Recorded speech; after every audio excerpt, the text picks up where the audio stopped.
Hi, my name is Justin Brown, founder and lead investigator of Interface Death, and I apologize for not uploading a vlog for quite some time, but I only do it if I feel motivated to and if I have something that I think is worthwhile to talk about with you guys.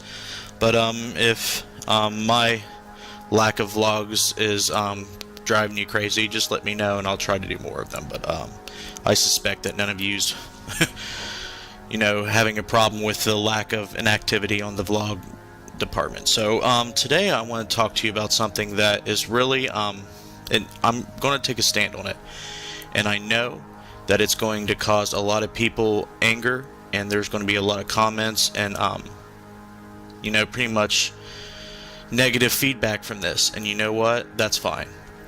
I expect it, and it doesn't bother me. If I make you mad, that's fine. I apologize for making you mad, but that's not my intention. My intention is to only express my opinion on today's subject matter in this video. What we're going to be talking about is going to involve this device, a spirit box. There is a lot of spirit box out there, many different versions. It's been around for almost 15 years as far as the popular spirit box devices go that you see on reality TV and so on. And there's a lot of people out there that use them, and I've been researching it for 2 years. And I'm just going to be point blank blunt with you. If you ask me the question, is it a reliable source of or a reliable tool to communicate with spirits, I'm going to answer no. The reason I'm going to answer no is it's no more reliable than anything else, like a TV, a sign in nature, something completely unexplainable but rare. It's not something you can just turn on and have a, infinite, line of communication with spirits. That claim is false. People who believe that are foolish. If that angers you, I'm sorry, I'm just expressing my opinion. Paranormal phenomena is rare. You can't replicate it, okay? There's a lot of people out there to try to research it scientifically, and it's just really impossible at this point. I have tried my very best to do so, and after 2 years of solid research, I'm going to tell you that if you can't see something or observe something that's there when you want it to be there, you cannot apply a scientific method to it. You cannot research it scientifically. Any use to do so is futile. Okay, you're going to have to be able to observe it when you want to do experiments to prove hypotheses and to formulate theories. That's fact. Okay, when you look at spirit boxes, it's a radio, so it picks up radio transmissions. You sweep through the AM or FM spectrum, you get all these little bits of radio channels coming through, and people think that they're hearing spirits communicate with them. That's bad. You shouldn't believe that, and if you do, you really need to open your eyes, because what you really want to do is think critically. You don't want to be too susceptible to believing things that are outrageous claims. Okay, is it possible for something paranormal to come across a device? Yes, it is possible, but the chances of it happening are 1 in I don't know how many millions that what number you want to apply to it. It's very rare. Now, have I believed that I have caught something? Yes, but probably once or twice out of hundreds and hundreds of tries. And when I've done this, I've made sure that there's no radio coming through, because if there's radio coming through, you have to throw every single thing out. You cannot have the radio coming through the device. It's not going to work. It's not going to hold up in the scientific field, and it's just not going to be proven. You can't prove it. Okay, with all that being said, there's ethics involved in paranormal research, and I really want to make this the main focus of this vlog.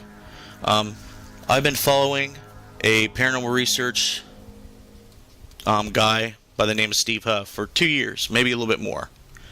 And at first I thought that some of his stuff was interesting. He looked like he was legitimately trying to find out if spirit boxes were legit. I think, in my opinion, that along the way he figured out that he was gaining a lot of popularity. And I think that tainted his intention.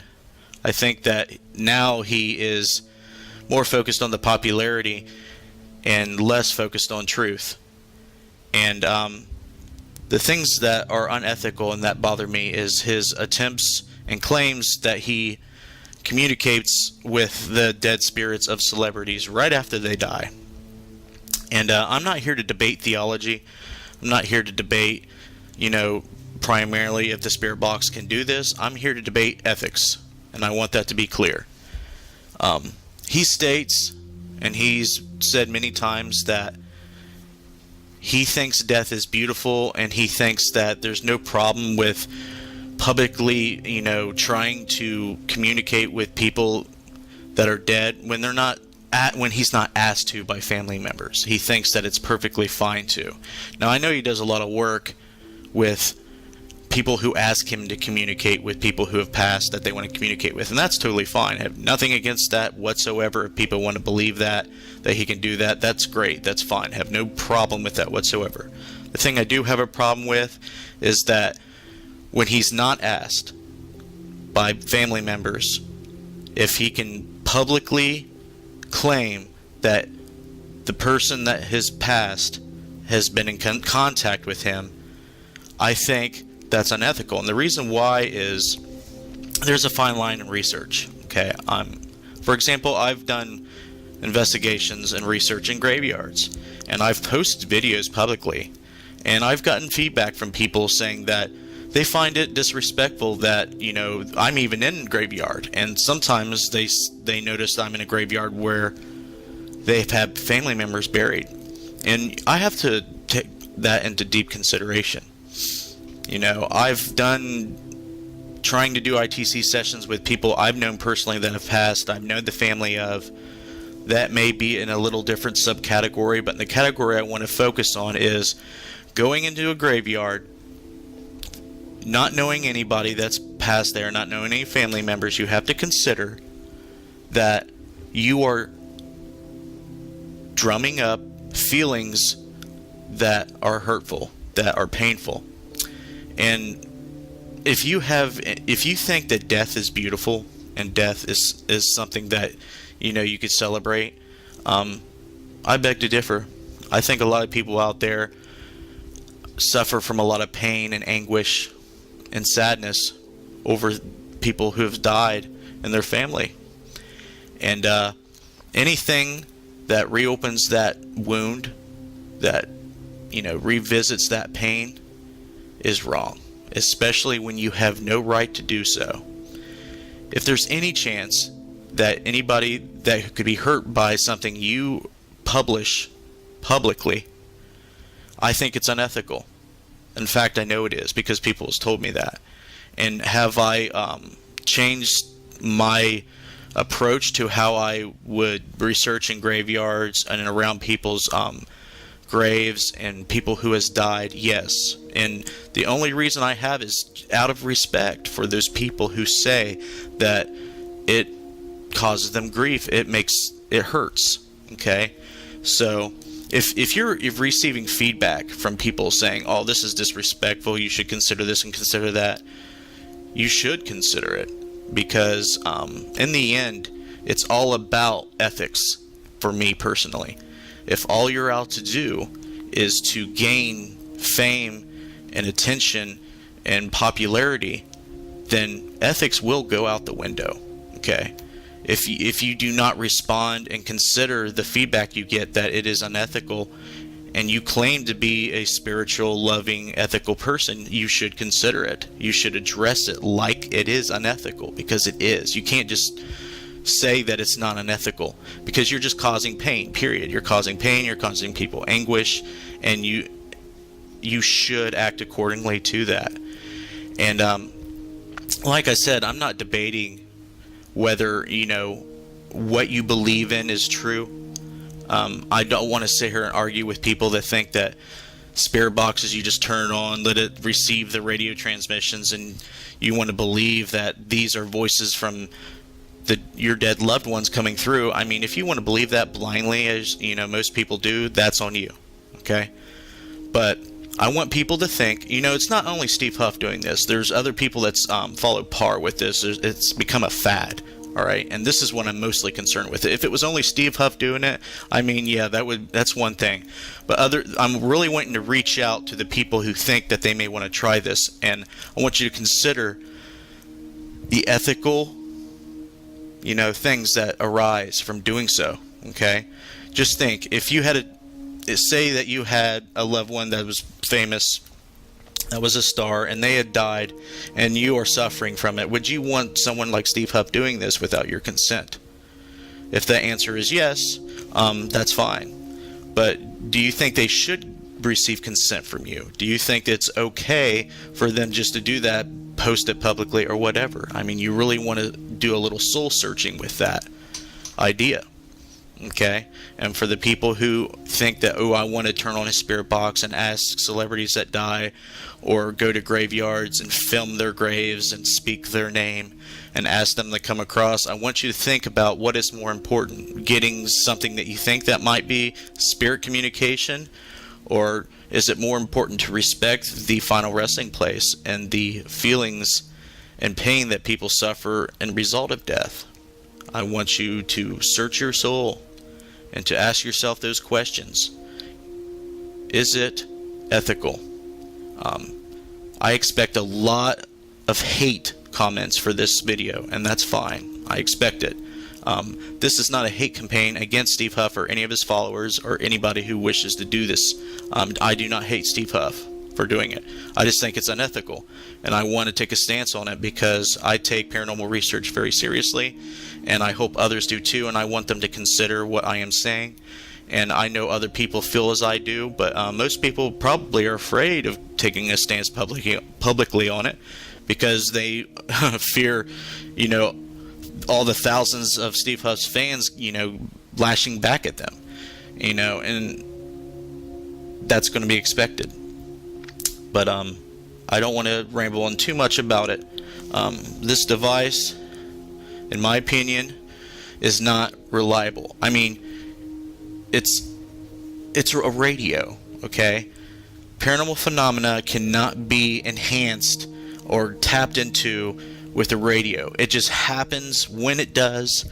It's so rare and so mysterious that it's almost impossible to research, scientifically. I mean, before I end this, I want to use an example. Einstein, when he wanted to prove the theory of relativity, he developed a way to prove it, but it was going to be difficult. Okay, he set up this scenario where things that have mass bend space-time. It warps it, and he thought, well, we can prove this by observing stars in close proximity to the sun when you're looking at it, and you will experience a warping in space-time. Now, you can only do this during a solar eclipse because it will blind you, or it's impossible to look into the sun during this point. So they had to wait for solar eclipses in their area to observe, and they had to get independent and unbiased observers from the scientific field to do so. And this was during the war, the Second World War. It was very difficult, and actually, I'm sorry, excuse me, I think it's the First World War. Excuse me, I was incorrect about that. But what he did was he took something observable. He had an idea. He took something that you can observe, anybody can observe, and he asked people to go out there, do their own research, and to prove his theory. Okay? Now, if you go out there and you cannot observe paranormal phenomena, you cannot research it. You cannot test it. Okay? Turning on a radio and saying it's a spirit is not scientific. I don't even know if you can call it pseudoscientific. It's just bizarre that people think that. And the main reason people are even using the device is these reality TV shows. I'm the reason. That's the reason why I'm using this device. You know, they have a claim, and I set out on a journey to see if it was true. And I'm telling you, it's not an effective device. It does not work the way they say it does. But it is possible that you'll get something on it. But the chances is slim, very, very, very slim. And you're better off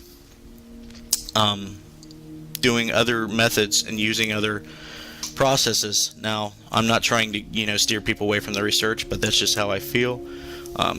I do have methods on how to research this type of a device, using all types of ways to eliminate contamination and radio frequencies and so on. So I will add that link in the description if you're interested in that. And I'll end this video on that note. And I would like to thank you for listening. And if you want to call me stupid, an asshole, or whatever, go ahead if you feel it's necessary. But if you do not like me and you hate me for this, just unfollow me, and it will all be over. And you can continue on with your life and not have to start your own hate campaign, I guess. So this is Justin Brown signing off, and you guys have a good Memorial Day weekend.